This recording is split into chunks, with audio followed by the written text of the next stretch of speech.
Have you ever wondered about the historical figures that were only mentioned for a couple lines? Maybe some of them actually had big important things they've done. In medieval Japan, 8-year-old Hojo Tokiyuki is the heir of the Kamakura shogunate. But the Hojo clan is in decline, and Tokiyuki's peaceful days of playing hide-and-seek with his teachers come to an abrupt end when his clan is betrayed from within.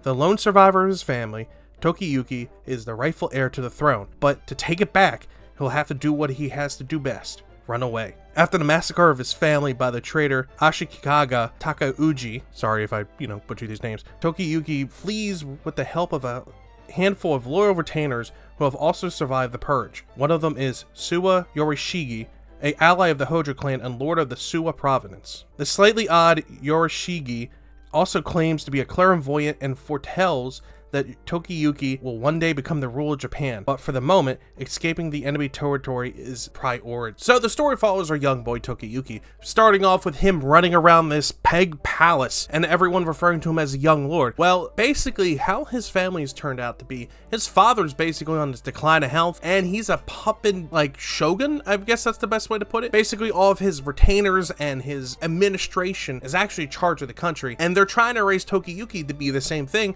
and basically fall in line. While he might not be good at swordplay or maybe all right at archery, he excels beyond human capability of running away. He is fantastic on his feet. He can do so much stuff when he tries to run from his problems. So they always refer to him as the runaway prince or runaway shogunate or one of those, few titles. So as the story goes along, you learn about how other people are looking up to him, love him because of his kind nature, and basically kind of want to use him because, he's going to be the puppet essentially while the others play around, and they want to live in that lap of luxury. He just wants to stay in Kamakura and just enjoy the beauty that it is. He loves the people. He loves everything that comes across his country, and he loves just being there. Well, within a matter of a month, his brother died. Well, one of his brothers died. A bunch of people committed seppuku. His dad died, and everything turned upside down. Within a matter of 24 days, the whole empire that his family has created just fell apart in 24 days. When in the beginning, his family, it took them a couple months, 4 or 5 months to actually take the capital. When in reality, this traitor from the inside, Ashikaga, was one of the best soldiers they had, and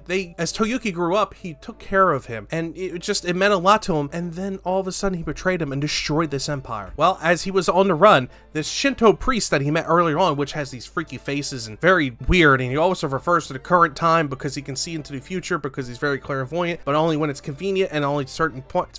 He's funny, but he's very, very weird. But he runs into Suwa, who is the Shinto priest of the Suwa province, and from there he basically takes him and he says, "I believe in you. You will be the shogunate. You will be in charge of Japan. But for right now, we need to leave." And with Tokiyuki believing that he should have died with his family, the honor was there, he was supposed to die with them. Basically, Suwa had to convince him that you need to run away. Use your inhuman skills of running away. You can use that to take charge and lead in and do what you need to do to become the next shogunate.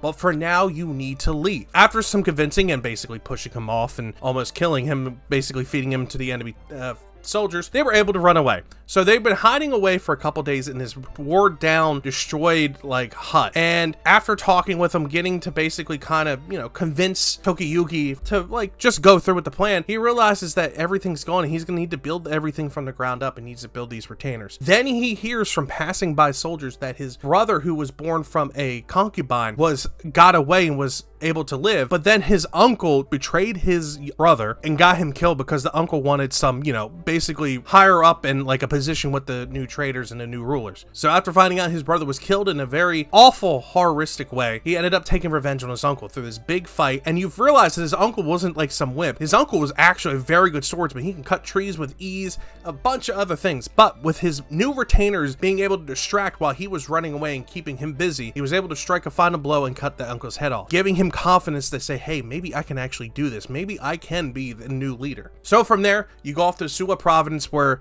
Tokiyuki basically gets settled in, learns how to cope with everything that's going on with the loss of his family, loss of his loved ones, his friends, his retainers, everything. He's starting from the ground up. Well, Suwa reintroduces him to 3 new retainers: a big strong woman, a very good swordsman, and a Shinto priestess.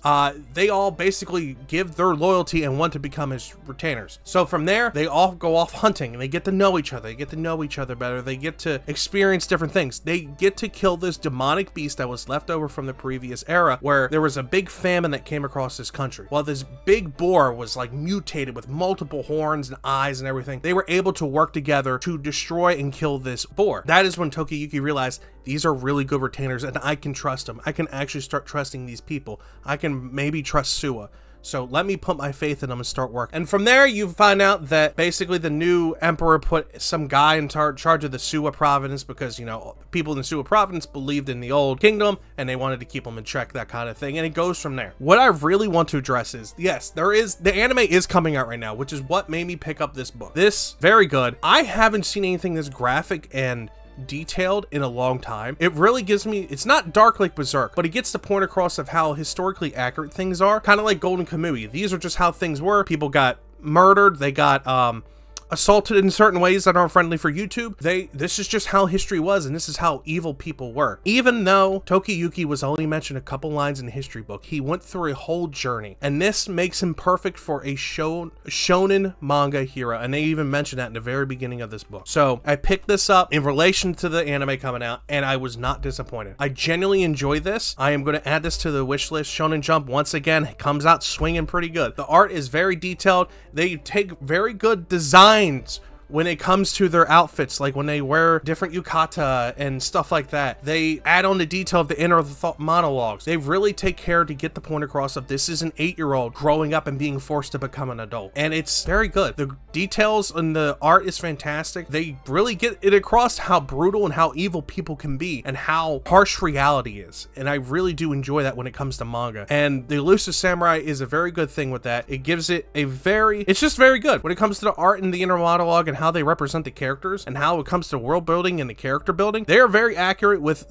history, and they are very accurate with, or they're very good with how they are describing the characters and how they are building up and showing how they're slowly becoming stronger. It's very good. Highly recommend picking up the first volume of the manga. You won't be disappointed. So let me know if you guys are watching anime, by the way, because I probably used an anime clip or something for the beginning or showed it somewhere at some point.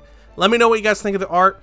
Let me know if there's any manga you want me to recommend, by the way, or do reviews on. I pick up a bunch of new ones, and I'm going to start slowly going through older manga I haven't covered in my personal collection, and I want to talk about if they're going to be good for newcomers to like pick up and read. So let me know what you guys think. I love you all. I appreciate you all, and I will see you all later.